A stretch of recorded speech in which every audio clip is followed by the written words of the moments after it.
வாக்குத்தத்தம் செய்திட்டார். கலங்காதே, திகையாதே, ஜெயம் மீது உன்னை காத்திடுவார். பூமியின் குடிகளே, எல்லோரும் கர்த்தரை கம்பீரமாகவே பாடுங்களே.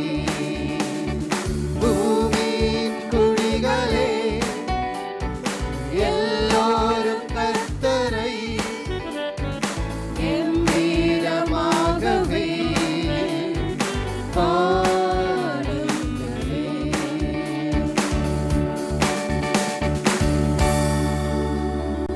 பிதாவாகிய தேவனாலும் கர்த்தராகிய இயேசு கிறிஸ்துவினாலும் கிருபையும் சமாதானமும் உண்டாவதாக. ஆமென்.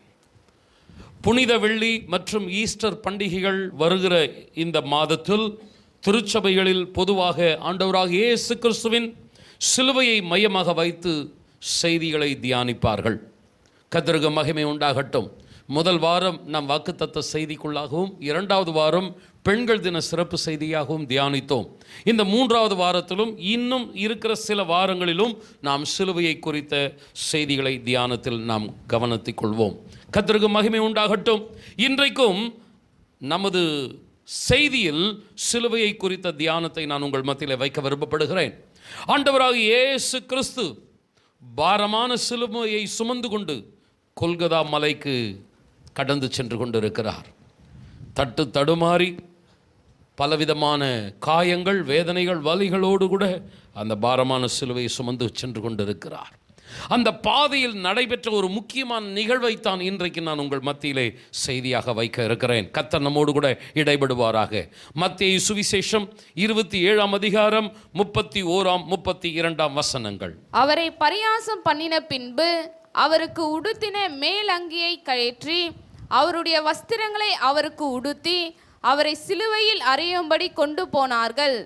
போகையில் சிரேன ஊரானாகிய சீமோன் என்னப்பட்ட ஒரு மனுஷனை அவர்கள் கண்டு அவருடைய சிலுவையை சுமக்கும்படி அவனை பலவந்தம் பண்ணினார்கள். ஆண்டவராகிய இயேசு கிறிஸ்து சிலுவையை சுமந்து கொண்டு சென்று கொண்டிருக்கிறார். அந்த கல்வாரி மலை, கொல்கதா மலைக்கு கடந்து போய் கொண்டிருக்கிறார்.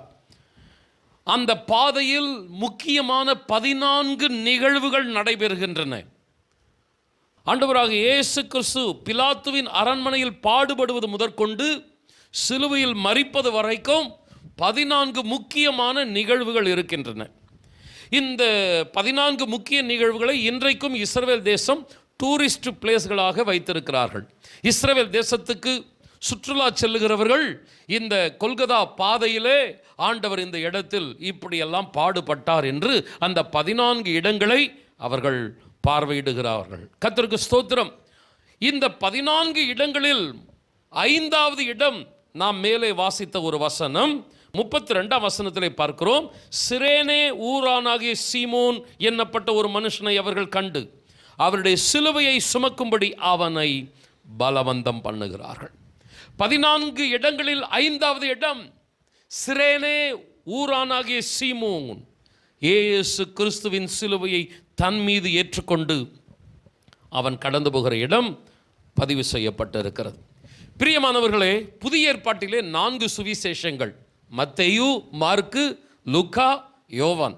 இந்த 4 சுவிசேஷங்களிலே யோவான் சுவிசேஷத்தை தவிர மற்ற 3 சுவிசேஷங்களிலும் இந்த சிரேனே ஊரானாகிய சீமோன் சிலுவையை சுமந்த அந்த சம்பவம் பதிவு செய்யப்பட்டிருக்கிறது. கர்த்தருக்கு மகிமை உண்டாகட்டும். இந்த நாளில் நான் செய்தியை இந்த 3 சுவிசேஷங்களில் சொல்லப்பட்டிருக்கிற வசனத்தின் மூலமாக 3 குறிப்புகளாக நான் உங்கள் மத்தியில் வைக்க விருப்பப்படுகிறேன். இந்த சீமோனை குறித்து வேதத்தில் வேறு எங்கும் பதிவுகள் இல்லை. ஆனால் சிரேனே ஊரானாகிய சீமோன் என்கிற இந்த வார்த்தை வேதத்தில் 3 இடங்களில் வருகிறது, 3 சுவிசேஷத்தில் வருகிறது. அதை நான் 3 குறிப்புகளாக நான் உங்கள் மத்தியில் வைக்கிறேன். கவனியுங்கள் பிரியமானவர்களே, சிலுவையை குறித்ததான தியானம், ஒரு நபரை மையப்படுத்தி நான் இந்த செய்தியை நான் உங்கள் மத்தியில் வைக்க விருப்பப்படுகிறேன். கர்த்தர் இந்த செய்தியை கேட்கும் பொழுதே நமக்குள்ளும் பாரத்தை, கிருபையை தந்து ஆசீர்வாதமான பாத்திரமாய் நாம் இருக்க உதவி செய்வாராக. முதலாவதாக மத்தேயு சுவிசேஷத்திலே நாம் மேலே வாசித்த வசனத்தில் கவனத்தை செலுத்துவோம். அவரை சிலுவையில் அறையும்படி கொண்டு போகையில் சிரேனே ஊரானாகிய சீமோன் என்னப்பட்ட ஒரு மனுஷனை அவர்கள் கண்டு அவருடைய சிலுவையை சுமக்கும்படி அவனை பலவந்தம் பண்ணினார்கள். பிரியமானவர்களே, இந்த சீமோன் வட ஆப்பிரிக்கா தேசம், அதாவது இந்த நாட்களிலே லிபியா என்று அழைக்கப்படுகிற அந்த தேசத்தில் இருக்கிற ஒரு ஊர், சிரேனே என்கிற ஊர். ஏறத்தாழ எருசலேமிலிருந்து இந்த சிரேனே 1500 கிலோமீட்டர் தொலைவில் இருக்கிறது. கர்த்தருக்கு ஸ்தோத்திரம். இந்த சீமோன் எதற்காக எருசலேம் வந்திருக்கிறார் என்றால், பஸ்கா பண்டிகையின் காலம், ஆண்டவராக இயேசு கிறிஸ்து சிலுவையில் அறையப்பட்ட காலம் என்பது பஸ்கா பண்டிகையின் காலம். இந்த பஸ்கா பண்டிகையை ஆசரிப்பதற்காக உலகமெங்கும் இருக்கிற யூதர்கள் எந்த தேசத்தில் சிதறி இருந்தாலும் எல்லாரும் இந்த எருசலேமுக்கு வருவார்கள். எவ்வளவு மைல்கள் தொலைவுகள் பிரயாணத்தில் இருந்தாலும் பஸ்கா பண்டிகையின் நாட்களிலே யூதர்கள் அனைவரும் எருசலேமிலே கூடுவார்கள். ஏறத்தாழ 1500 மைல் தொலைவு பிரயாணம், கடினமான பிரயாணம். இன்றைக்கு இருக்கிறது போல ஒரு பிரயாணம் அல்ல. கடினமான சரீர பலவீனங்கள் நிறைந்த ஒரு பிரயாணத்துக்கு மத்தியிலே சீமோன் எருசலேமுக்கு வந்திருக்கிறார். அன்பானவர்களே, பஸ்கா பண்டிகையின் நாட்களிலே எருசலேமிலே ஜனத்தொகை மிகவும் அதிகமாக இருக்கும். காரணம் என்ன? நான் சொன்னேன், உலகமெங்கும் இருக்கிற யூதர்கள் அந்த நாட்களிலே கண்டிப்பாக இந்த பஸ்கா பண்டிகைக்கு வந்து விடுவார்கள். அவர்கள் தங்களுடைய வீடுகளிலே இருக்கவே மாட்டார்கள்.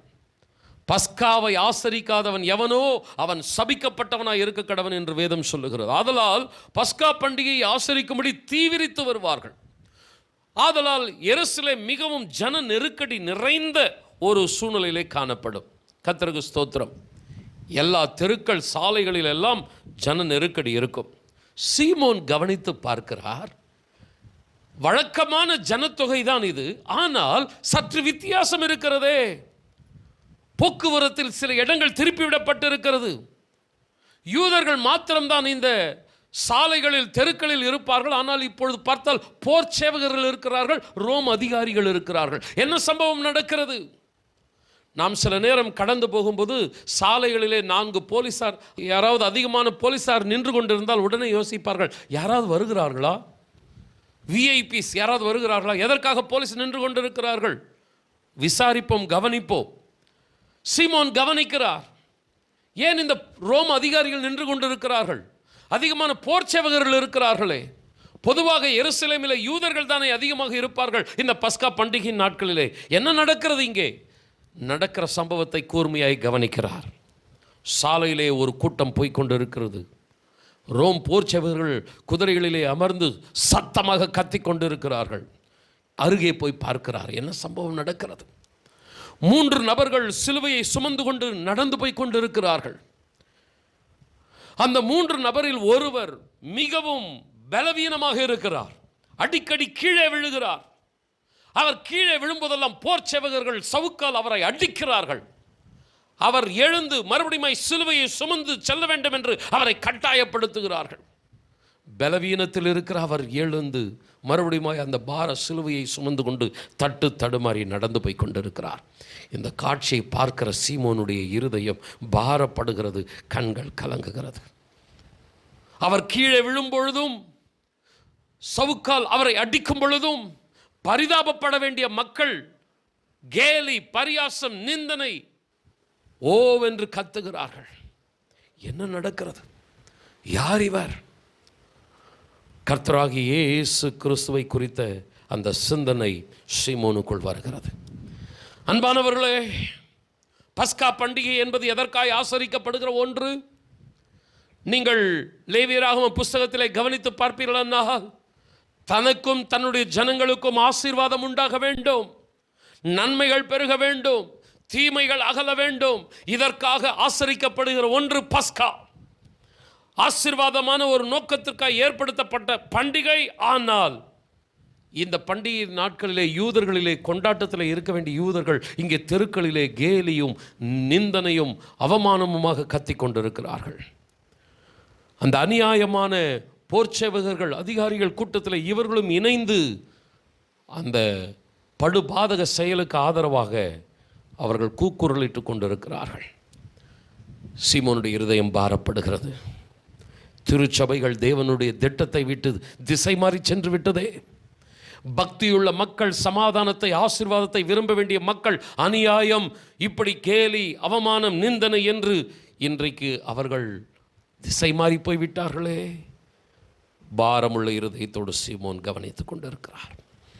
இன்றைக்கும் அருமையானவர்களை, கிறிஸ்தவ பண்டிகைகள், அது ஈஸ்டராக இருந்தாலும் கிறிஸ்மஸாக இருந்தாலும், எதற்காக தேவன் ஏற்படுத்தினார்? சத்தியத்தை ஜனங்கள் அறிந்து கொள்ள வேண்டும். கிறிஸ்மஸின் நோக்கம் இயேசுவின் பிறப்பை முழு உலகமும் அறிந்து கொள்ள வேண்டும். குட் ஃப்ரைடே, ஈஸ்டர், இந்த பண்டிகைகளின் நோக்கம் இயேசு சிலுவையிலே ரத்தம் சிந்தி ஜனங்களுக்காக ஒரு மீட்பை சம்பாதித்திருக்கிறார். அனைவரும் தேவனுடைய ஜனங்களாய், குடும்பத்தினராய் மாற வேண்டும். இதுதான் தேவனுடைய திட்டம். பண்டிகைகளின் நோக்கம் என்ன? தங்களுக்கும் தங்களை சுற்றிலும் இருக்கிற ஜனங்களுக்கும் தேவனது ஆசீர்வாதம் கடந்து வர வேண்டும். ஆனால் அதற்கு மாறாக பண்டிகைகள் இன்றைக்கு மத கொண்டாட்டங்களாக அநியாயம், அக்கிரமம், பாவம், அசுத்தம் நிறைந்த ஒரு சூழ்நிலையிலே பெருகி போய்விட்டது. சகோதரனை, சகோதரியே, நாம் எப்படிப்பட்டவர்களாக இருக்கிறோம்? தேவன் கவனித்துக் கொண்டிருக்கிறார். பண்டிகை காலங்களில் நடப்பவைகளை கவனித்துக் கொண்டிருக்கிறார். ஆண்டவராகிய இயேசு கிறிஸ்து கடந்து செல்கிற அந்த சிலுவை பாதையில் எத்தனை அநியாயம், எத்தனை அக்கிரமம். உலக மனிதர்களோடு கூட யூதர்களும் சேர்ந்து அந்த அநியாயத்துக்கு கை கோர்க்கிறார்கள். இன்றைக்கு பாவம் உலகத்தில் இருக்கிறது. அசுத்தம் துன்மார்க்கமாய் வாழ்கிற மக்கள் கூட்டத்தில் இருக்கிறது. ஆனால் அந்த கூட்டத்தோடு தேவன், நம்முடைய மக்கள், விசுவாசிகள் இணைந்திருப்பது மிகவும் மிகவும் துக்கமான ஒன்று. பிரியமானவர்களை, இந்த காட்சிக்குள்ளாய் நாம் கவனத்தை செலுத்துவோம். ஆண்டவராக இயேசு கிறிஸ்து பாரத்தோடு அந்த சிலுவையை சுமந்து கொண்டு நடக்கிறார். சில அடிகள் நடக்கிறார், கீழே விழுகிறார். மறுபடியுமாய் அடிகள் வாங்கி கொண்டு எழுந்து கஷ்டப்பட்டு நின்று நடக்கிறார், மறுபடியும் கீழே விழுகிறார். தேவன் கவனித்துக் கொண்டே இருக்கிறார். குமாரனுக்கு ஒரு உதவி தேவை. ஆண்டவராகிய இயேசு கிறிஸ்துவுக்கு உதவி செய்ய ஒரு நபர் தேவை. அந்த பாரமான சிலுவையை சுமந்து கொண்டு கொஞ்ச நேரம் குமாரனுக்கு இளைப்பாறுதலை கொடுக்க ஒரு நபர் தேவை. ஆண்டவருடைய கண்கள் அந்த கூட்டத்தை சுற்றிலும் பார்த்து கொண்டு இருக்கிறது. கேலி, பரியாசம், நிந்தனை, அவமானம், அசுத்தம், பாவம், இதிலே இணைந்து கொள்ளுகிற ஆத்துமாக்களை கர்த்தரால் பயன்படுத்த முடியாது. ஆத்தும பாரம், அநியாயத்திற்கு ஒத்துழைக்காத இருதயம் கர்த்தரால் பயன்படுத்தப்படுகிற பாத்திரம். கர்த்தர் கவனித்துக் கொண்டிருக்கிறார். தேவனுடைய கண்கள் சீமோன் மீது பதிகிறது. சீமோன் மீது அந்த பாரமான சிலுவை வைக்கும்படி தேவன் திட்டமிடுகிறார். சகோதரனை, சகோதரியே, இந்த ஊரில், நம்முடைய பட்டணத்தில், நாம் வேலை செய்கிற ஸ்தலத்தில், நாம் படிக்கிற இடத்தில் அசுத்தம், அநியாயம், கேலி, பரிகாசம், மக்கள் கூட்டம் துன்மார்க்கமாக இருக்கிறது. கர்த்தர் கவனிக்கிறார். எனக்காக யார் இருக்கிறார்கள்? என் கடமையை செய்ய, என்னுடைய காரியங்களை தங்களுக்குள் நிறைவேற்றிக் கொள்ள யார் இருக்கிறார்கள்? கர்த்தர் கவனித்து பார்க்கிறார். அன்பானவர்களே, ரோம அதிகாரிகளுக்கும் ஒரு சிக்கல். ஒரு குற்றவாளி, சிலுவையை சுமந்து கொண்டு போகிற அந்த குற்றவாளி சிலுவையில் அடிக்கப்பட்ட பின்புதான் மரணத்தை சந்திக்க வேண்டும். சிலுவையை சுமந்து கொண்டு போகிற அந்த வழிப்பாதையிலே அவர் மரித்து விடக்கூடாது. இது ரோம் சட்டம். வழிப்பாதையிலே இயேசு கிறிஸ்து மரித்து விடுவாரானால் ரோம் அதிகாரிகளின் மீது, அந்த போர் சேவகர்கள் மீது தண்டனை குற்றம் பாயும். ஆதலால் அவர்களுக்கும் ஒரு நெருக்கடி. இயேசுவின் மேல் இருக்கிற சிலுவை எடுத்து வேறொருவர் மீது வைக்க வேண்டும். ஆதலால் அவர்களுடைய கண்களும் பார்த்து கொண்டு இருக்கின்றன. யாரையாவது நாம் இதிலே ஈடுபடுத்தி விட வேண்டும். எல்லாரும் பரிகாசம் பண்ணி சிரித்துக் கொண்டிருக்கும் பொழுது இவர் மாத்திரம் கண்களில் கண்ணீரோடு அந்த காட்சியை பார்த்து கொண்டிருக்கிறார். ரோம் அதிகாரிகள் அவனை பிடித்து இழுத்து வருகிறார்கள். அவன் மீது அந்த பாரமான சிலுவை வைக்கிறார்கள். அவனை சுமந்து கொண்டு போகும்படி பலவந்தம் பண்ணுகிறார்கள். இங்கே பலவந்தம் பண்ணுகிறார்கள் என்கிற வார்த்தையை நான் எப்படி எடுத்துக்கொள்ளுகிறேன் என்றால், சீமோன் முரண்டு பிடிக்கவில்லை. என்னால் இந்த சிலுவையை சுமக்க முடியாது என்று அவன் முரட்டாட்டம் பண்ணவில்லை, தடுக்கவில்லை. அவன் அந்த சிலுவையை ஏற்றுக்கொள்ளுகிறான். ஆனால் ரோம் அதிகாரிகள் அவனிடத்தில் அனுமதி பெற்றோ அவனை இந்த சிலுவை சுமக்க நீ வருகிறாயே என்றோ கேட்டு வரவில்லை. அவனை பலவந்தமாக பிடித்து இழுத்து சிலுவையை தூக்கி வைக்கிறார். அதனால் தான் பலவந்தம் பண்ணினார்கள் என்று சொல்லப்பட்டிருக்கிறது. பிரியமானவர்களே, இந்த காலவெளியிலே ஒருவேளை கர்த்தர் சில காரியங்களை தனக்காக திருச்சபைக்காக செய்ய உங்களை பலவந்தம் பண்ணினால், உங்களுக்கு அது கடினமான சூழ்நிலையாக இருந்தாலும் முரட்டாட்டம் பண்ணாமல், முரண்டு பிடிக்காமல், தேவனுக்காக, சத்தியத்திற்காக, சபைக்காக அந்த நுகத்தை உங்கள் தோள்களில் ஏற்றுக்கொள்ளுகிறீர்களா? அல்லது எனக்கு எதற்கு இந்த வீண் பாரம் என்று ஆண்டவருக்கு ஒத்துழைக்காமல் கடந்து போகிறீர்களா? ஆண்டவருடைய கண்கள் தேடிக்கொண்டிருக்கிறது சபைக்காக, தேவ ஜனங்களுக்காக, அழிந்து போகிற ஆத்துமாக்களுக்காக. ஒரு நபர் தேவை, தேவன் தேடிக்கொண்டிருக்கிறார். ஏசாயா புஸ்தகத்தில் பார்க்கிறோம், யாரை நான் அனுப்புவேன், யார் நமது காரியமாய் போவான். ஆண்டவருடைய கண்கள் தேடுகிறது, அவருடைய இருதயம் பாரப்படுகிறது. ஒரு நபர் தேவை. சீமோன் தேவனுடைய கண்களில் தென்பட்டான். சகோதரனே, சகோதரியே, கும்பலோடு கும்பலாக இருக்கிறோமா? கர்த்தருக்காக தெரிந்து கொள்ளப்படுகிற பாத்திரமாக இருக்கிறோமா? ஊருக்குள் ஒருவனாக, அசுத்தமான துன்மார்க்கமான கூட்டத்தில் ஒருவராக நாம் இருக்கிறோமா? அவைகளில் எல்லாவற்றிலும் ஒத்துழைக்காமல் நான் தேவனுடைய நீதிக்காக, நியாயத்துக்காக, சத்தியத்துக்காக, திருச்சபைக்காக நான் என்னை அர்ப்பணிப்பேன் என்கிற சிந்தையுடையவர்களாக இருக்கிறோமா? தேவனுக்கு தேவை ஒரு பாத்திரம். சீமோன் தன்னை விட்டு கொடுக்கிறான். சீமோன் ஆண்டவருக்கு ஒரு இளைப்பாறுதலை கொண்டு வருகிறான். பரலோகத்திற்கு ஒரு நிம்மதி பெருமூச்சை கொண்டு வருகிறான். நீதிமொழிகள் 25:11 சொல்லுகிறது, ஏற்ற சமயத்தில் சொன்ன வார்த்தை வெள்ளித்தட்டில் வைக்கப்பட்ட பொற்பழங்களுக்கு சமானம். வாயை திறந்து பேசினால் ஆறுதல், சமாதானம் உண்டாக வேண்டும். ஏற்ற சமயத்தில் சொன்ன வார்த்தை.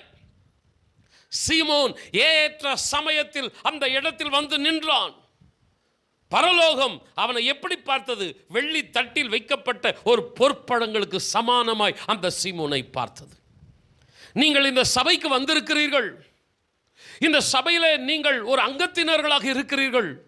இந்த சபை என்பது தேவனுடையது. தேவனுக்கு சில தேவைகள் இருக்கிறது. இந்த சபையிலே கிரியைகளை நடப்பிக்க நீங்கள் எப்படிப்பட்டவர்களாக இருக்கிறீர்கள்? வெள்ளித்தட்டில் வைக்கப்பட்ட ஒரு பொற்பழங்களைப் போல தேவனுக்கு பிரியமாய் இருக்கிறீர்களா? ஏற்ற சமயத்தில் சொல்லப்பட்ட வார்த்தை. அந்த ஏற்ற சமயம், அந்த பை அ சான்ஸ், ஒரு டைம் தான் வரும். சமயம் நம்மளை விட்டு கடந்து போயிடும். சரியான நேரத்தில் உதவி செய்வது என்பது தேவன் நமக்கு கொடுக்கிற வாய்ப்பு. சபைக்காக, சத்தியத்திற்காக, அழிந்து போகிற மக்களுக்காக ஜெபிப்பதோ, ஆறுதலாக 2 வார்த்தை பேசுவதோ, உதவி செய்வதோ, சபையின் தேவைகளை குறித்து அறிவிப்பு கொடுக்கும்போது அந்த தேவைக்கு என்னுடைய பங்கை நான் கொடுக்கிறேன் என்று உதவி செய்வதோ, அது ஏற்ற சமயம். கிடைக்க வாய்ப்பை பயன்படுத்துங்கள்.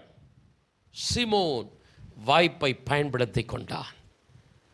தேடி வரவில்லை, வாய்ப்பவனை தேடி வந்தது. அதை கனக்கச்சிதமாக பயன்படுத்தி கொண்டான். சகோதரனே, சகோதரியே, ஆண்டவரே என்னை ஏதாகிலும் ஒரு ஆசீர்வாதமான பாத்திரமாய் பயன்படுத்தும். நீர் வைத்திருக்கிற சபைக்கு, உம்முடைய ராஜ்யத்துக்கு, உம்முடைய நாம மகிமைக்கு நான் ஏதாகிலும் ஒரு பிரயோஜனமான பாத்திரமாய் இருக்க வேண்டும். அந்த விட்டு கொடுத்தல், அர்ப்பணிப்பு இருக்கிறவர்களை கர்த்தர் விடவே மாட்டார். ஒரு முறை வியாதியில் இருந்த ஒருவருக்காக ஜெபிக்கவும், அவர்களுக்கு வேண்டிய பண உதவி செய்யவும் நான் செல்ல இருந்தேன். மாலை வேலை ஆகிவிட்டது, கொஞ்சம் காலதாமதமாகிவிட்டது. ஆதலால் மறுநாள் காலையிலே சென்று சந்திக்கலாம், உதவி செய்யலாம், ஜெபிக்கலாம் என்று நான் கொஞ்சம் இருந்து விட்டேன் அலட்சியமாக. ஆனால் வருத்தமான செய்தி என்ன? மறுநாள் காலை அந்த நபர் கர்த்தருடைய ராஜ்யத்துக்கு சென்று விட்டார். மனதில் ஒரு பாரம். இந்த ஜெபத்தை நேற்று போய் செய்திருந்தால், இந்த உதவியை நேற்று போய் கொடுத்திருந்தால் அந்த ஆத்துமா எத்தனை திருப்தியாக இருந்திருக்கும். ஒரு குற்ற மனசாட்சி என்னை வாதித்தது. சில நேரங்களில் நான் நன்கு உணர்ந்திருக்கிறேன், இதை செய் என்று ஆண்டவர் என்னுடைய உள்ளுணர்விலே சொல்லும் பொழுது அதை உடனே செய்துவிட வேண்டும். கொஞ்சம் காலதாமதம் செய்வேன் என்றால் அதை செய்ய முடியாமற் போய்விடுகிறது. அதனாலே பாதிப்பு வந்து விடுகிறது. ஏற்ற சமயம். சகோதரனை சகோதரி, ஒரு அன்பான வேண்டுகோள், வாய்ப்புகள் உங்களுக்கு கிடைக்கும்போது பயன்படுத்துங்கள். தேவ நாம மகிமைக்காக. ஆறுதலாக 2 வார்த்தை பேச வேண்டும், ஜெபிக்க வேண்டும், ஊழியத்துக்கு உதவி செய்ய வேண்டும். ஏதாகிலும் ஒரு பிரயோஜனமான பாத்திரமாக நான் சபையிலே கர்த்தருக்காக இருக்க வாய்ப்புகள் வரும் பொழுது அல்ல தட்டாதிருங்கள். நீங்கள் தேடினாலும் ஒரு சில நேரம் அது உங்களுக்கு கிடைக்காது. ஆதலால் அன்பானவர்களே, என்ன நேரம் சமயம் வாய்க்கிறதோ உடனே கர்த்தருக்காக செய்வதற்கு உங்களை ஆயத்தமுள்ளவர்களாய் காத்துக்கொள்ளுங்கள். சீமோன் ஒரு ஆயத்தமுள்ள பாத்திரம், தன்னை விட்டு கொடுக்கிற பாத்திரம், எதிர்பாராத சூழ்நிலை. ஆனால் எந்த பிடிவாதம் இல்லை, முரட்டாட்டம் இல்லை, விதண்டாவாதம் இல்லை. தன்னை அப்படியே தாழ்த்தி விட்டு கொடுக்கிறான். சகோதரனே சகோதரியே, எத்தனையோ காரியங்களுக்காய் பாடுபடுகிறீர்கள், யார் யாருக்காகவோ பிணைப்படுகிறீர்கள், யார் யாருக்காகவோ அவமானப்படுகிறீர்கள். சபைக்காக, சத்தியத்திற்காக, தேவனுக்காக உங்களை விட்டு கொடுங்கள். அதனாலே உங்களுக்கு ஆசீர்வாதம் உண்டு. எத்தனை பேர் ஆமேன் சொல்லுகிறீர்கள்? கொஞ்சம் சத்தமாக ஆமேன் சொல்லுங்களேன். இந்த சிலுவை பாதையில் இந்த சீமோன் பரலோகத்திற்கு மகிழ்ச்சியை ஏற்படுத்தின ஒரு பாத்திரம். தேவகுமாரன் இயேசு கிறிஸ்துவுக்கு இளைப்பாறுதலை கொண்டு வந்த ஒரு பாத்திரம். இளைப்பாறுதலை கொடுக்கிற தேவனுக்கு இளைப்பாறுதலை கொடுத்த ஒரு அருமையான பாத்திரம். எனக்கு அன்பானவர்களே, உங்களை பார்க்கிற தேவனுடைய இருதயம் சந்தோஷப்படட்டும், பரலோகம் மகிமைப்படட்டும். 2 கரங்களை உயர்த்தி, தகப்பனே, எவ்வளவோ பாரங்கள் கவலைகளோடு வரும் பொழுது என்னை ஆற்றி தேற்றுகிறீர். எனக்கு வேண்டி இளைப்பாறுதலை, சமாதானத்தை கொடுக்கிறீர். உம்முடைய இருதயம் ஏங்கும் போது யார் எனது காரியமாய் போவான், யார் எனக்காக செயல்படுவான் என்று நீர் ஏங்கும் போது உம்மை நான் அல்ல தட்டிவிடக்கூடாதப்பா. உமக்கு பிரயோஜனமான பாத்திரமாய் ஏற்ற சமயத்தில் சரியான வேளையில், அது திருச்சபைக்கோ தேவ ஜனங்களுக்கோ ஆண்டவரே சத்தியத்திற்காகவோ ஏதாகிலும் ஒரு பிரயோஜனமாக இருக்க என்னை விட்டு கொடுக்கிறேன். ஆண்டவரே, என்னை பயன்படுத்தும். சத்தமா ஆமென் சொல்ல கேட்கிறேன். ஆண்டவருக்கு மகிமை உண்டாகட்டும். இங்கே என்ன நடந்திருக்க வேண்டும்? கொஞ்சம் என்னோடு கூட கூர்மையை கவனத்தை திருப்பிக் கொள்ளுங்கள். இங்கே என்ன நடந்திருக்க வேண்டும்? ஆக்சுவலா யார் இயேசு கிறிஸ்துவின் சிலுவையை சுமந்து இருக்க வேண்டும்? ஆண்டவருடைய சிலுவையை தன் மீது யார் ஏற்றுக்கொண்டிருந்திருக்க வேண்டும்? மார்க்கு சுவிசேஷம் 8ஆம் அதிகாரம் 34ஆம் வசனம். பின்பு அவர் ஜனங்களையும் தம்முடைய சீஷர்களையும் தம்மிடத்தில் அழைத்து, ஒருவன் என் பின்னே வர விரும்பினால் அவன் தன்னைத்தான் வெறுத்து தன் சிலுவையை எடுத்துக்கொண்டு என்னை பின்பற்ற கடவன்.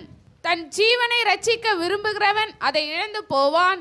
என் நிமித்தமாகவும் சுவிசேஷத்தின் நிமித்தமாகவும் தன் ஜீவனை இழந்து போகிறவன் அதை ரட்சித்துக் கொள்வான். ஆண்டவர் சீஷர்களுக்கு கற்றுக் கொடுக்கிறார். ஒருவன் என்னை பின்பற்றி வர விரும்பினால் அவன் தன்னைத்தான் வெறுத்து தன் சிலுவை எடுத்துக்கொண்டு என்னை பின்பற்ற வேண்டும்.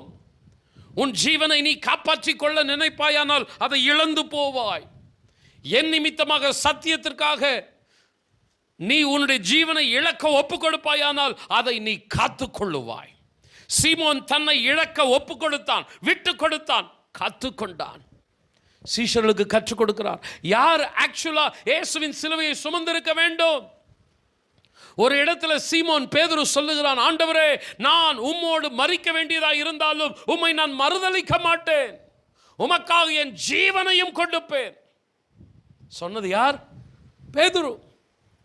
நான் உம்மோடு மரிக்க ஆயத்தமா இருக்கிறேன் ஆண்டவரே, நான் மறுதலிக்க மாட்டேன், உமக்காக என் ஜீவனையும் கொடுப்பேன். கர்த்தருக்கு ஸ்தோத்திரம். ஆனால் தேவையான நேரத்தில், பங்கெடுக்க வேண்டிய சமயத்தில் காணாமற் போனான் இந்த பேதுரு. சொல்லப்பட்ட வார்த்தை வேறு, நடந்து கொள்ளுகிற விதம் வேறு. பேச்சு ஒன்றாக இருக்கிறது, செய்கை ஒன்றாக இருக்கிறது. ஆனால் ஆண்டவராக இயேசு கிறிஸ்து சொல்லுகிறார், நீங்கள் எல்லாரும் என்னை கைவிட்டாலும் பிதா என்னை கைவிட மாட்டார். எத்தனை பேர் ஆமேன் சொல்கிறீங்க? கொஞ்சம் சத்தமாக ஆமேன் சொல்லுங்களேன். கர்த்தருக்காக நீங்கள் வைராக்கியமாக நின்று பாருங்கள். சகோதரனை சகோதரியே, நீங்கள் நம்பினவங்களாம் உங்களை கைவிடலாம், ஆனால் கர்த்தர் உங்களை கரம் பிடிச்சு நடத்துவார். உங்களை அற்புதமாக கர்த்தர் பாதுகாப்பார். கொஞ்சம் சத்தமாக ஆமேன் சொல்ல கேட்கிறேன். அருமையானவர்களே, பிதாவாகிய தேவன் சரியான சமயத்தில் பாரமுள்ள இருதயம் கொண்ட சிரேனே ஊரானாகிய சீமோனை ஆண்டவருக்கு உதவியாக இருக்க சிலுவை பாதைக்கு அருகே அழைத்து வந்தார். எங்கோ பிரயாணம் சென்று கொண்டிருக்கிற அவன் பஸ்கா பண்டிகை முடிந்து தன்னுடைய தேசத்துக்கு திரும்பி போக வேண்டும், நீண்ட தூர பிரயாணம். ஆனால் அவனுடைய சிந்தனையை கர்த்தர் தொட்டார். அங்கே போய் பார் என்ன நடக்கிறது என்று. அந்த சிலுவை பாடுகளிலே அவனை ஆண்டவர் பங்கெடுக்க வைத்தார். ஒரு ஆசீர்வாதம், பெரும் பாக்கியம். அவன் எதையுமே வாக்கு கொடுக்கல. இயேசு இதற்கு முன்னாடி சந்திச்சானா? ஆண்டவராக இயேசு கிறிஸ்துவை பின்பற்றுகிற சீஷனாக இருந்தானா? எதுவுமே சொல்லப்படலை. இவர் ரொம்ப தூரத்தில் இருக்கிறான், எருசலேமுக்கு மிக தூரத்தில் இருக்கிறான், லிபியா தேசத்தில் இருக்கிறான். ஆனால் இயேசு கிறிஸ்துவை குறித்து கேள்விப்பட்டிருப்பான். இவன் எந்த வாக்குறுதியும் கொடுக்கவில்லை. ஆண்டவரே, நான் உம்மோடு கூட மரிப்பேன், உமக்காக என் ஜீவனை கொடுப்பேன், ஒரு வாக்குறுதியும் கொடுக்கல. ஆனால் செயலிலே அவன் தன்னுடைய அன்பை காட்டுகிறான். ஒரு சிலரை நீங்கள் கவனிச்சிங்கன்னா பேச்சில் பயங்கரமாக இருப்பாங்க, வாக்கில் பயங்கரமாக இருப்பாங்க.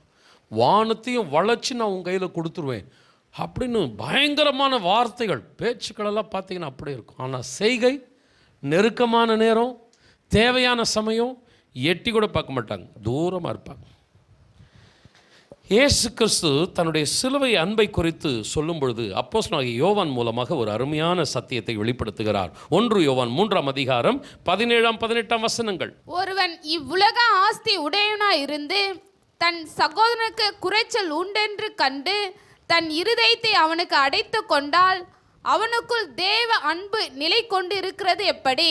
என் பிள்ளைகளே, வசனத்தினாலும் நாவினாலும் அல்ல, கிரியினாலும் உண்மையினாலும் அன்பு கூற கடவோம். இதற்கு முந்தின வசனங்கள் எல்லாம் பார்த்தீங்கன்னா கிறிஸ்துவின் அன்பு, சிலுவையின் அன்பு, இதெல்லாம் வெறுவேற்கிற அருமையான அப்போஸ்தலனாகிய யோவான்.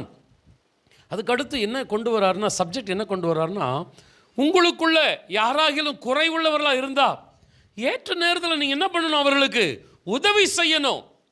சும்மா வாயில் மாத்திரம் வடை சுட்டுக்கிட்டு கிரியையில் ஒன்றும் இல்லாமல் இருந்தா அதில் பிரயோஜனம் இல்லை. அது அரசியல்வாதி பண்ணுறது. வாயில் வடை சுடுவாங்க, ஆனால் செயலில் ஒன்றும் இருக்காது. கிறிஸ்தவம் என்ன அரசியலா? உலக ஆவி சபைக்குள்ளே வரக்கூடாது, பரலோக ஆவி தான் சபைக்குள்ளே செயல்படணும். ஆமென் சொல்லுங்களேன். ஹல்லேலூயா.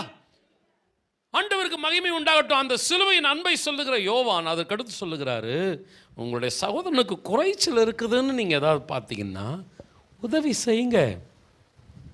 வார்த்தை ஆறுதல் 4 வார்த்தை பேசுங்க. எரியிற நெருப்பில் எண்ணெய் ஊற்றுற மாதிரி ஏதாவது கொட்டிட்டு போயிடாதீங்க. ஏற்கனவே அழுது கொண்டு இருக்கிறவர்களை அழ வைக்காதிருங்கள். கர்த்தர் உங்களை பலப்படுத்துவார். தளர்ந்த கைகளை திடப்படுத்துங்கள், தள்ளாடுகிற முழங்கால்களை பலப்படுத்துங்க. இதோ தேவன் நீதியை சரிக்கட்ட வருவார், அவர்களுக்கு சொல்லுங்க. பலவீனமானவர்களை பலப்படுத்தணும். வார்த்தைகள் மாத்திரமல்ல, தேவைப்பட்டா அவருடைய நெருக்கங்களில் கடன் வாங்கி எல்லாம் பணத்தை கொடுக்காதீங்க. ஏதாவது ஃபைனான்ஸில் போய் முன்ன நின்று கையெழுத்து மாத்திரம் போட்டுறாதீங்க. உங்கள் கையில் பணம் இருக்குதா? உங்கள் கையில் ஒரு 100 ரூபாய் இருக்குதா? 50 ரூபா உங்களால் கொடுக்க முடியுமா? கொடுங்க. திருப்பி வரலன்னா பரவாயில்ல, உதவி செய்யுங்க. குறைச்சல் உண்டென்று கண்டு அவனுக்கு உதவி செய்யாமல் அவனுக்கு இருதயத்தை அழைத்து கொண்டால் தேவ அன்புக்கு என்னப்பா அர்த்தம்? 18ஆம் வசனத்தில் சொல்கிறாரு, வசனத்தினால நாவினால் அல்லப்பா, கிரியையினால உண்மையினால நீங்கள் என்ன செய்யணும்? அன்பு கூறணும். முதல் சீமோன் எப்படிப்பட்டவன்? சீமோன் பேதுரு எப்படிப்பட்டவன்? வசனத்தினால நாவினால. ஆண்டவரே, நான் உம்மோடு மரிக்க ஆயத்தம். யார் மறுதளிச்சாலும் ஆண்டவரே நான் மறுதளிக்க மாட்டேன், உம்மோடு கூட சாகறதுக்கு நான் ரெடியாக இருக்கிறேன். 2வது சீமோன் எப்படிப்பட்டவன்? சிரேனே ஊரானாகிய சீமோன் எப்படிப்பட்டவன்? நாவினால் அல்ல, கிரியினால உண்மையினால கர்த்தரை நேசிச்சவன். பிரதர்ஸ் அண்ட் சிஸ்டர்ஸ், இந்த வாயிலேயே நம்ம எல்லாத்தையும் சாதிச்சலாம் நினைக்கிற காரியத்தை தயவு செஞ்சு விட்டுடுங்க. ஆண்டவர் வார்த்தையை பார்க்கிறவர் அல்ல, ஆண்டவர் இருதயத்தை பார்க்கிறவர். ஆண்டவர் செயல்களை கவனிக்கிறவர், சிந்தனையை கூர்ந்து பார்க்கிறவர். ஆண்டவர் நம்மோடு கூட இருப்பாராக. நான் இன்னும் 2 குறிப்புகளுக்குள்ளாய் நான் என்னுடைய கவனத்தை செலுத்த விருப்பப்படுகிறேன். சீமோன் ஏற்ற சமயத்தில் தக்க நேரத்தில் பரலோகத்திற்கு ஒரு ஆசீர்வாதமாக ஆண்டவருக்கு ஒரு இலைப்பாறுதலை கொடுக்குற ஒரு பாத்திரமாக இருந்தான். ஒரு தீர்மானம் எடுங்க, ஆண்டவரே என்னால் பரலோகத்துக்கு ஒரு சந்தோஷம் வரணும். ஒரு டைம், எனக்குன்னு ஒரு டைம், ஒரு சரியான நேரத்தில் நான் ஆண்டவரே ஜனங்கள் உம்முடைய மக்களுக்கு நான் ஆசீர்வாதமாக இருக்கணும், சபைக்கு நான் ஒரு பிரயோஜனமாக இருக்கணும். ஜெபமோ உதவி செய்வதோ ஆறுதலாக பேசுவதோ, நான் எப்படியாவது ஒரு ஆசீர்வாதமான பாத்திரமா இருக்கணும்.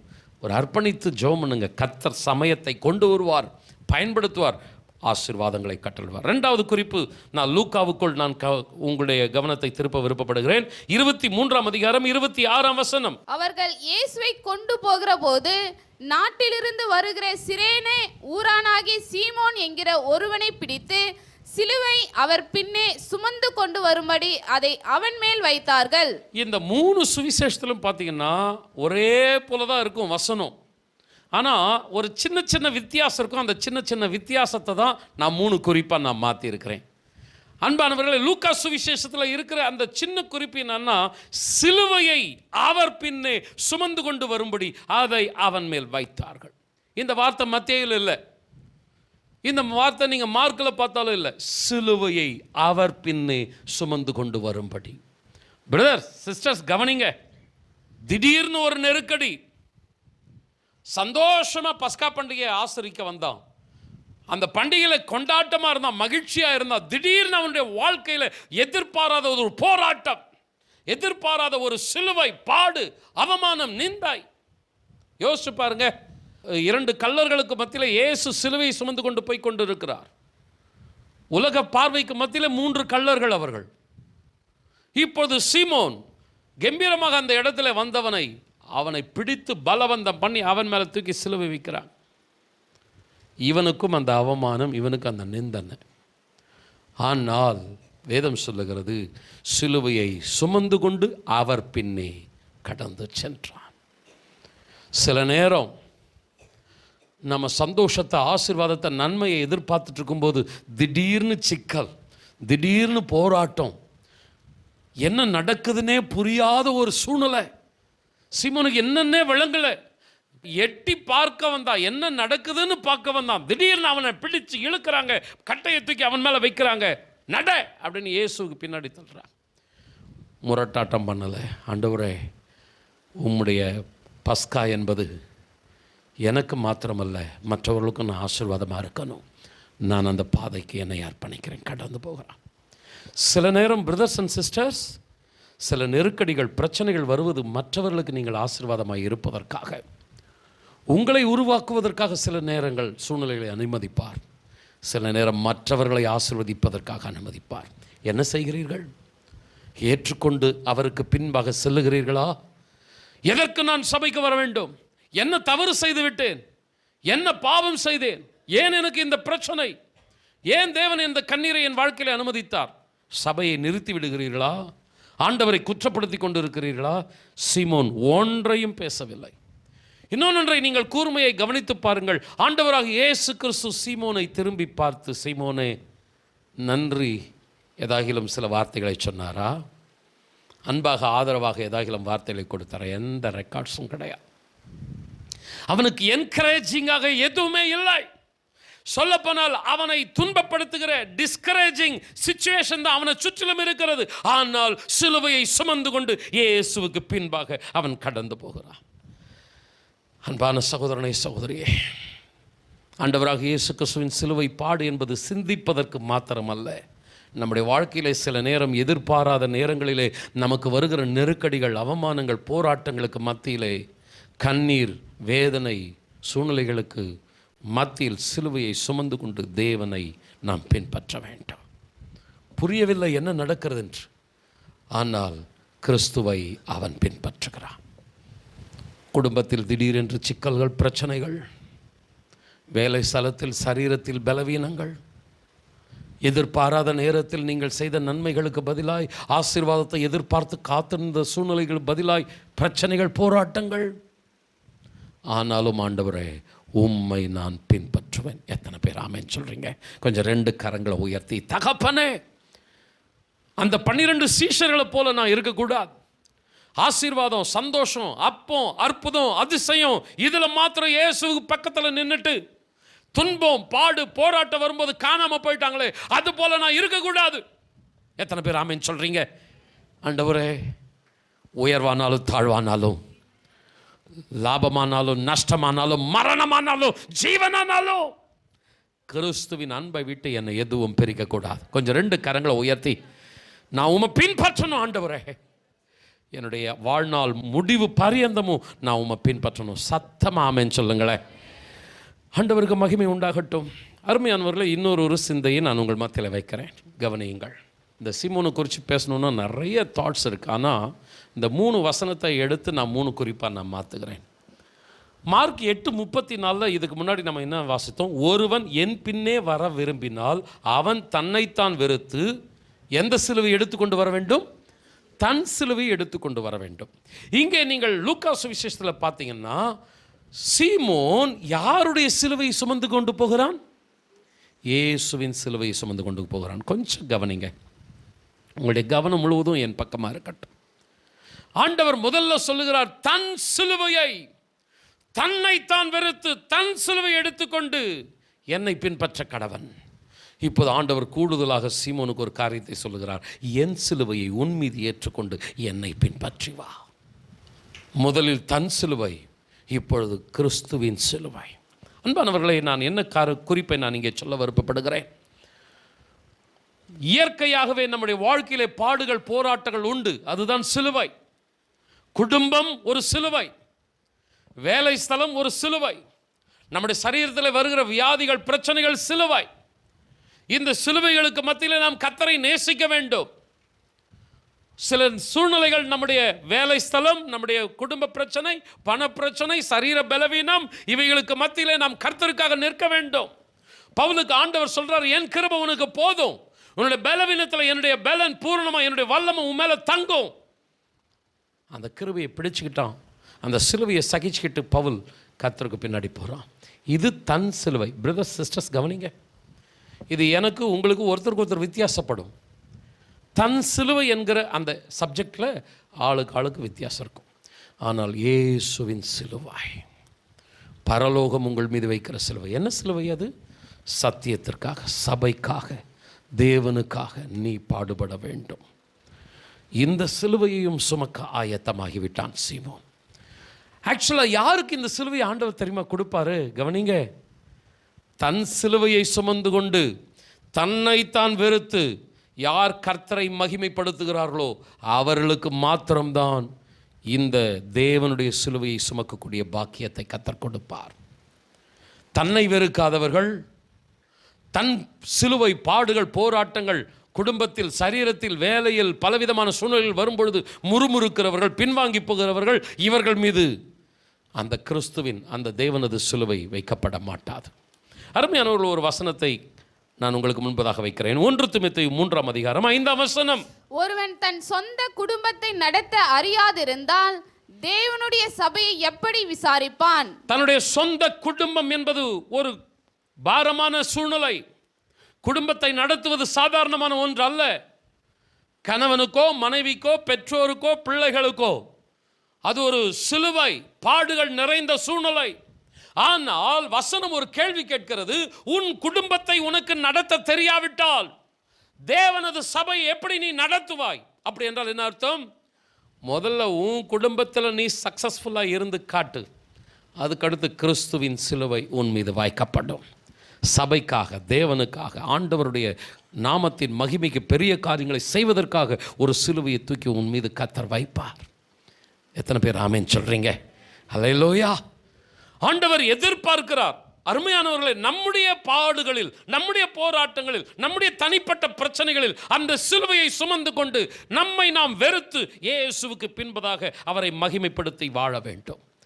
அப்படிப்பட்ட ஆசீர்வாதத்திற்கு உரியவர்கள் மீது தேவன் இன்னொரு சிலுவை வைப்பார். அது பாரமான சிலுவை அல்ல, அது ஆசீர்வாதத்தின் சிலுவை. கர்த்தருக்காக நாம் எடுக்கிற எதுவுமே பாரமானது அன்றல்ல.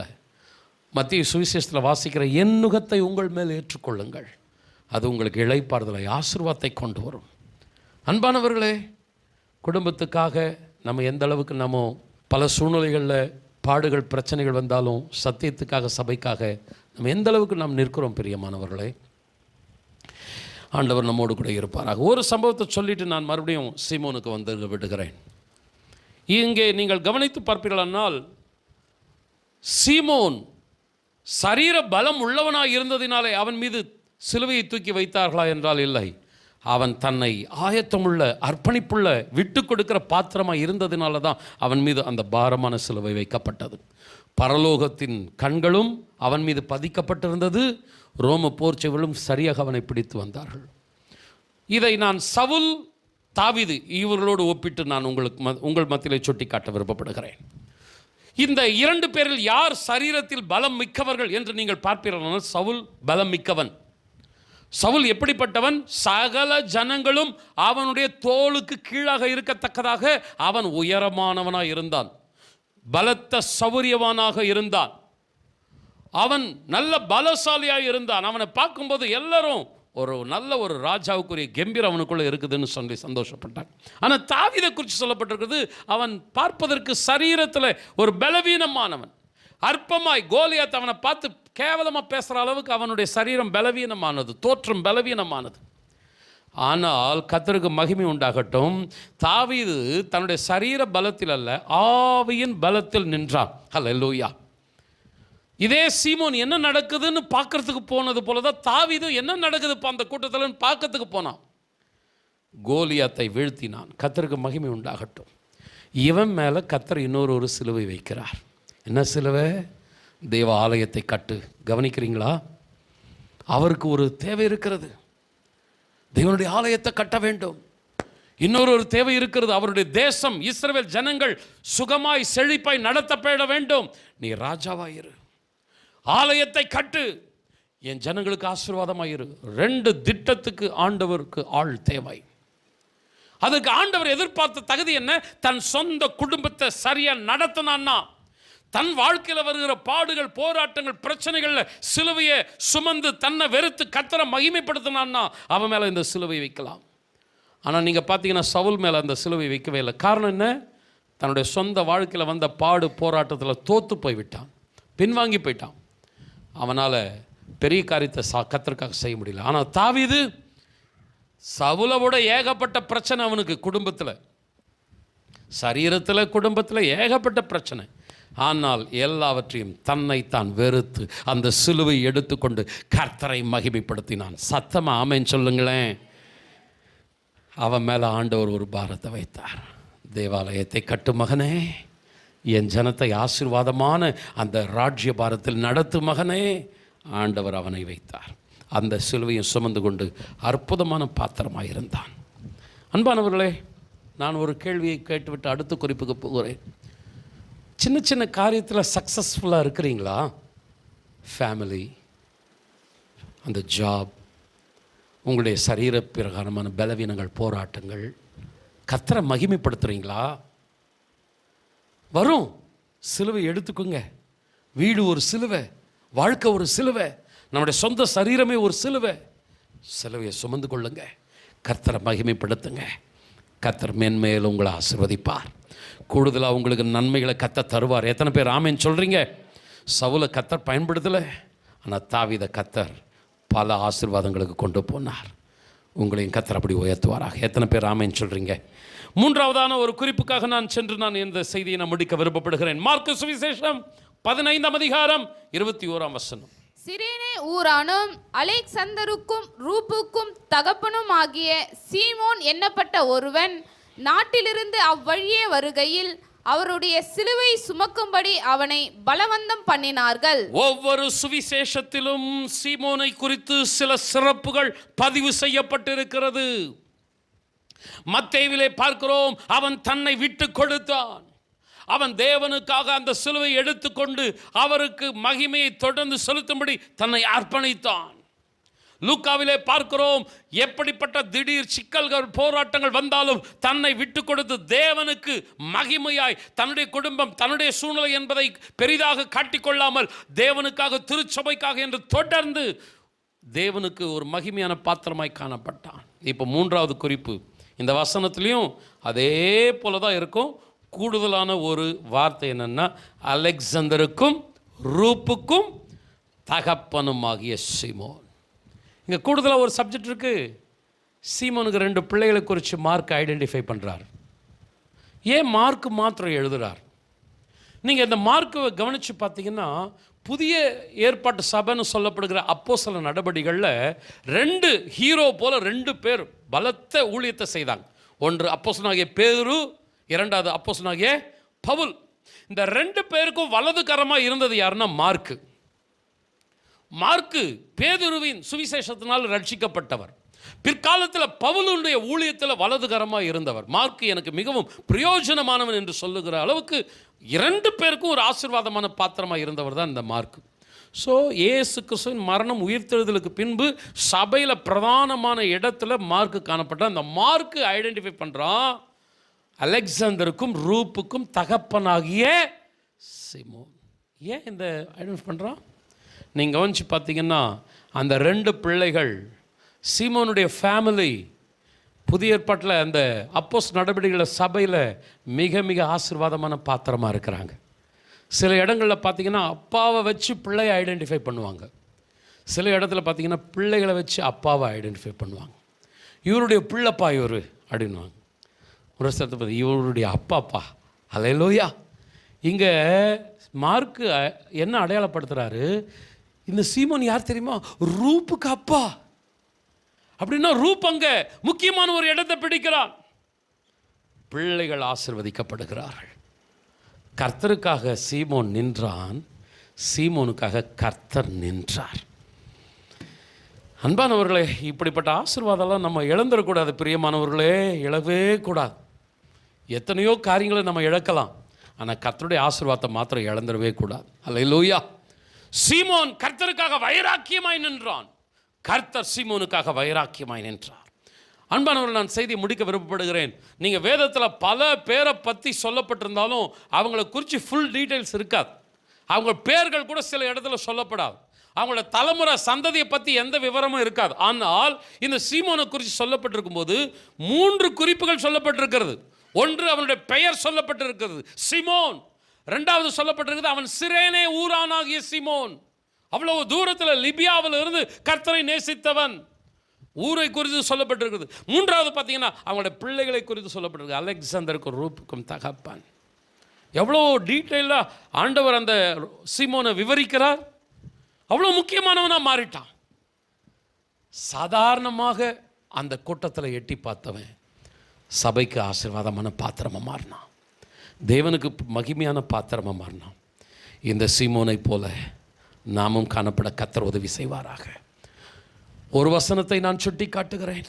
இந்த ரூப், இந்த சீமோனுடைய மகன் ரூப் எந்த அளவுக்கு தேவனுடைய நாமத்துக்கு மகிமையாக இருந்தான்னா, ரோமர் எழுதின நிருபம் 16ஆம் அதிகாரம் 13ஆம் வசனம். கர்த்தருக்குள் தெரிந்து கொள்ளப்பட்ட ரூப்பையும் எனக்கும் தாயாகிய அவனுடைய தாயையும் வாழ்த்துங்கள். இந்த ரோமாபுரிக்கு நிருபம் எழுதப்பட்ட காலத்தில் சீமோன் உயிரோடு இருந்தாரா என்றால் இருந்திருக்க வாய்ப்பில்லை. சீமோன் மரித்திருக்க கூடும். ஏனென்றால் நீங்கள் அப்போஸ்தல நடவடிக்கைகளிலே 13ஆம் அதிகாரத்தில் பார்த்தீர்களானால் சிரேனே இடத்துல செய்யப்படுகிற ஊழியத்தை குறித்து பதிவு செய்யப்பட்டிருக்கிறது. அந்த சிரேனே ஊரானாகிய சீமோனை குறித்து இங்கே சொல்லப்பட்டாலும் அந்த சிரேனே ஊரிலே ஊழியம் செய்யப்படுகிற அப்போஸ்தலர் 13ஆம் அதிகாரத்திலே சீமோனை குறித்த தகவல் இல்லை. எப்பொழுது மரித்தார் தகவல் இல்லை. ஆனால் அவருக்கு அடுத்த சந்ததி சபைக்காக தேவனுக்காக வைராக்கியமாய் எழுந்தது. சீமோன் மரித்தார், ஆனால் சீமோனுடைய மனைவி இன்னும் உயிரோடு இருக்கிறார்கள். வயது முதிர்ந்த ஒரு தாய் ஸ்தானத்தில் எப்படி இருக்கிறார்கள்? எனக்கும் தாயாகிய அவனுடைய தாயை வாழ்த்துங்கள். சீமோனுடைய மனைவி பவுலுக்கு ஆதரவாக ஆசீர்வாதமாக இருக்கிறாள். வயது முதிர்ந்த நேரம் ஒரு ஆசீர்வாதமான தாயாய் சீமோனுடைய மனைவி, ஒரு ஆசீர்வாதமான மகனாய் ரூப் வலதுகரமாய் தூணாய் சபையிலே நிற்கிறான். தலைமுறை தலைமுறையாய் ஆசீர்வாதம். ஒரே ஒரு காரியத்தை கர்த்தருக்காக செய்தான். 1000 பிரச்சனைகள் என் வீட்டில் இருந்தால் என்ன, எவ்வளவு பிரயாண களைப்பு, எவ்வளவு என்னுடைய சரீரத்திலே பாடுகள் இருந்தால் என்ன, என் கர்த்தருக்காக நான் சிலுவை சுமப்பேன். முழங்காற்படிடுவோமா? அல்லேலூயா. என் கர்த்தருக்காக நான் வைராக்கியமாய் நிற்பேன். தேவனுக்கும் எனக்கும் உள்ள அந்த உறவை நான் காத்துக்கொள்ளவேன். பிரதர்ஸ் சிஸ்டர்ஸ், உங்களுக்கும் உண்டு எனக்கும் உண்டு பாடுகள், போராட்டங்கள். வாழ்க்கை என்றால் பிரச்சனைகள் இல்லாதவர்கள் இல்லை. எத்தனை பிரச்சனைகள் பாடுகளுக்கு மத்தியிலும் நாம் எடுக்க வேண்டிய ஒரு தீர்மானம், ஆண்டவரே நான் உமக்கு ஒரு ஆசீர்வாதமான பாத்திரமாக இருப்பேன். பரலோகத்திலே ஒரு ஏக்கமான ஒரு குரல் கேட்கிறது, யார் நமது காரியமாய் போவான்? எனக்காக யார் இருக்கிறார்கள்? அந்த சிலுவை பாதையிலே ஆண்டவராக இயேசு கிறிஸ்து தள்ளாடுகிறார், கீழே விழுகிறார், மறுபடியும் எழுகிறார், வார் அடி கொடுக்கப்படுகிறது, மேலும் பலவீனம் அடைகிறார், மரித்து போய்விடுவாரோ என்ற ஒரு சூழ்நிலை இருக்கிறது. சிலுவையில் தான் மரிக்க வேண்டும். பரலோகத்துக்கு ஒரு அவசர தேவை இருக்கிறது. அந்த சிலுவையை சுமக்க ஒரு நபர் தேவை. ஆண்டவருடைய கண்கள் சீமோனை பார்க்கிறது. தன் வீடு, தன் பிரச்சனை, தன் வாழ்க்கை என்று சுய புலம்பலை பாடுகிறவனாய் இல்லாமல் அவன் கர்த்தரை மகிமைப்படுத்தினான் தான் அவன் மீது கர்த்தர் இந்த பாரத்தை வைத்தார். சுமந்து கொண்டு இயேசுவுக்கு பின்பாக போகிறான். ஆண்டவரே, என்ன நடந்தாலும் சரியப்பா, நான் உமக்காக வாழ்வேன் ஆண்டவரே. கண்களை மூடி வலது கரத்தை உயர்த்தி அல்லேலூயா. பிரச்சனைகளுக்கு மேல் பிரச்சனைகள் வந்தாலும், பாடுகளுக்கு மேல் பாடுகள், போராட்டங்கள் வந்தாலும் நான் உமக்காக நிற்பேன் ஆண்டவரே. 2 கரங்களை உயர்த்தி அல்லேலூயா. ஆண்டவரே, ஐயா, கிறிஸ்தவ வாழ்க்கை என்பது பாடுகள் நிறைந்த ஒரு வாழ்க்கை தான். அதற்காக நான் ஆண்டவரை பின்னிட்டு போக மாட்டேன். நான் உமக்காக வைராக்கியமாய் வாழுவேன். இத்தனை பாடு பிரயாசத்திற்கு கர்த்தர் மௌனமாகி இருந்து விடுவாரா என்ன? கேலி, பரிகாசம், அவமானம், நிந்தனை, பாவம், அசுத்தம், இந்த கூட்டத்துக்கு வேண்டுமானால் கர்த்தர் கை கொடுக்காமல் போகலாம். சவுலுக்கு வேண்டுமானால் கர்த்தர் தூரமாக இருக்கலாம். தாவீதுக்கு தூரமாக இருப்பாரா? சீமோனுக்கு தூரமாக இருப்பாரா? தாவீதுக்கு கர்த்தர் வாக்களித்தார், உனக்கு பின்பதாக சிங்காசனத்தில் அமரும் புருஷன் உனக்கு இல்லாமற் போவதில்லை. ஹல்லேலூயா. அதே சிங்காசனத்திலே ஆண்டவராக இயேசு கிறிஸ்துவை கொண்டு வந்தார். தாவீதுக்கு ஒரு நிலையான சிங்காசனத்தை ஏற்படுத்தினார். என் அன்பு சகோதரனே, சகோதரியே, கண்ணீருக்கு மத்தியிலே, வேதனைகளுக்கு மத்தியிலே, பாடுகளுக்கு மத்தியிலே, அவமானம், நிந்தனைகளுக்கு மத்தியிலே நீ சபைக்காக, கர்த்தருக்காக, சத்தியத்துக்காக நிற்பதை கர்த்தர் கவனித்து பார்த்து கொண்டிருக்கிறார். கரங்களை தட்டி ஹல்லேலூயா. அவருடைய கண்களுக்கு நீ மறைவா இல்லை. அவருக்காக நீ வைராக்கியமாய் இருப்பதை, அவரை மகிமைப்படுத்துகிற ஒரு அர்ப்பணிப்பின் பாத்திரமாய் இருப்பதை கர்த்தருடைய கண்கள் கவனித்து கொண்டே இருக்கிறது. அல்லேலூயா.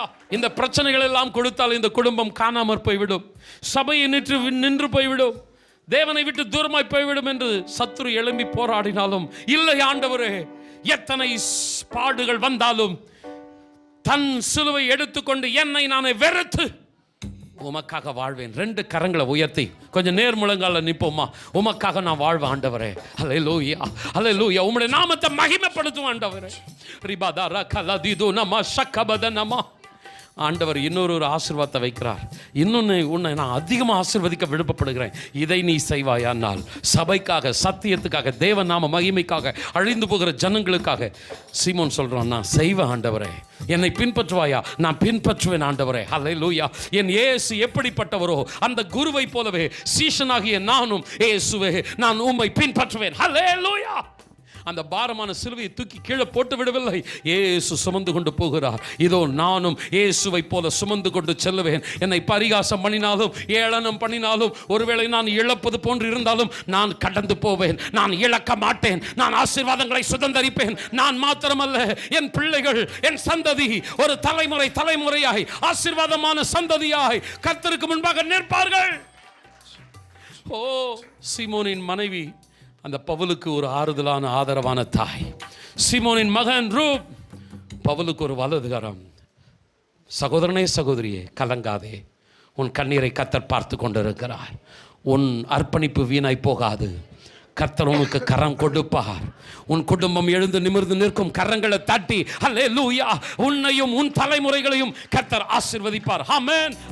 சீஷன் என்பவன் குருவை போலவே, சீஷன் என்பவன் குருவை போலவே தனக்காய் வாழாமல் தன்னையும் தருவானே. தனக்காய் வாழாமல் தன்னையும் தருவானே. பரலோக சிந்தை கொண்டு உமக்காய் பணி செய்வேன் நான் அனுதீனமும். சொல்லுங்க. பரலோக சிந்தை கொண்டு உமக்காய் பணி செய்வேன் நான் அனுதீனமும். ஹல்லேலூயா, ஹல்லேலூயா.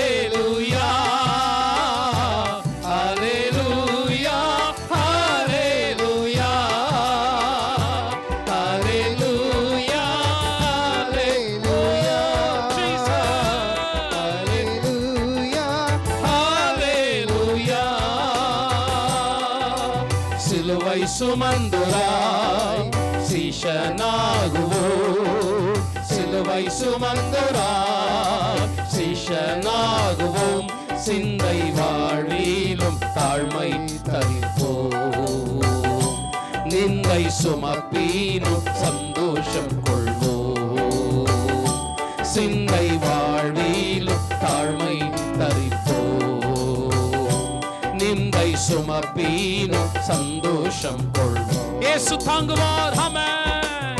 இயேசு தாங்குவார், அவரே சுமப்பார், ஒருபோதும் கைவிடவே மாட்டார். இயேசு தாங்குவார், அவரே சுமப்பார், ஒருபோதும் கைவிடவே மாட்டார். ஹல்லேலூயா, ஹல்லேலூயா, ஹல்லேலூயா, ஹல்லேலூயா, ஹல்லேலூயா, ஹல்லேலூயா. இயேசுவே. ஹல்லேலூயா, ஹல்லேலூயா.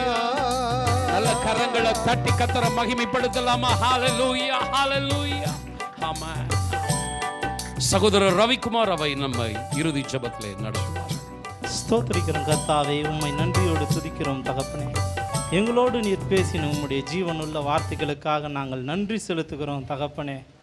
ஆண்டவரே அப்பா, உம்மை துதிக்கிறோம் ராஜா. ஆண்டவரே, 12 சீஷர்கள் ஆண்டவரே எத்தனையோ நன்மைகளை உம்மிடத்தில் பெற்றிருந்தாலும் ஆண்டவரே உமக்கு ஒரு பாதிப்பு என்று ஆண்டவரே கண்டவுடன் ஆண்டவரே எல்லாரும் ஓரமாய் நின்று விட்டார்கள் தகப்பனே. ஆண்டவரே சீமோன் ஆண்டவரே உம்மால் எத்தனை நன்மைகளை பெற்றான் என்று ஆண்டவரே அப்பா ரெக்கார்டு ஆண்டவரே சொல்லவில்லை தகப்பனே. ஆனாலும் தகப்பனே, உமக்காக உம்முடைய முகத்தை நோக்கி பார்த்தவரே ஆண்டவரே அப்பா நீர் வெட்கப்படுத்துவதில்லை தகப்பனே.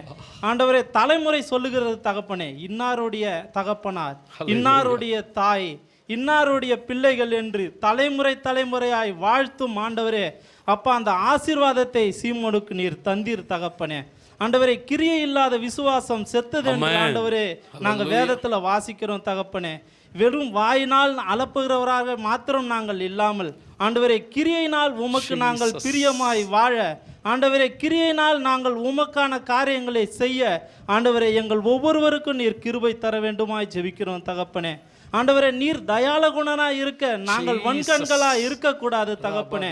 கொடுக்கிற காரியங்களில் நாங்கள் கொடுக்கிறவர்களாகவும் ஆண்டவரே அப்பா எங்களால் முடிந்த மட்டும் ஆண்டவரே உம்முடைய ஊழிய காரியங்களுக்கு ஆண்டவரே நாங்கள் உதவி செய்கிறவர்களாகவும் ஆண்டவரே சின்ன காரியங்களாலும் பெரிய காரியங்களாலும் ஆண்டவரே அப்பா திருச்சபையில் நாங்கள் எழும்பி பிரகாசிக்கிறவர்களாகவும் ஆண்டவரே இருக்க எங்கள் ஒவ்வொருவருக்கும் நீர் கிருபை தர வேண்டுமா ஜெபிக்கிறோம் தகப்பனே.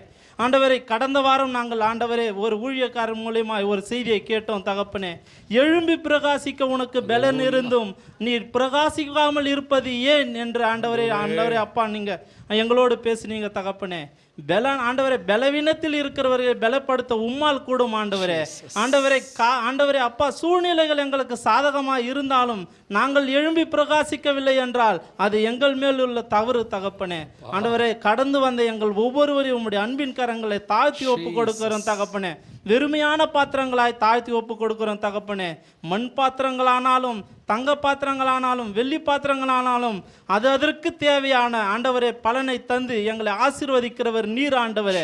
அப்பா உம்முடைய அன்பின் கரங்களில் வந்த ஒவ்வொருவரையும் தாழ்த்துகிறோம். எங்கள் தேவைகளை ஆண்டவர் நீர் சந்திக்க வேண்டுமா ஜெபிக்கிறோம் தகப்பனே. உம்முடைய அன்பின் கரங்களை ஒப்பு கொடுக்கிறோம். நீரே பெரியவராயிருந்து பெரிய காரியங்களை செய்யும். இயேசுவின் நாமத்தில் ஜெபிக்கிறோம் ஜீவனுள்ள நல்ல பிதாவே, ஆமென்.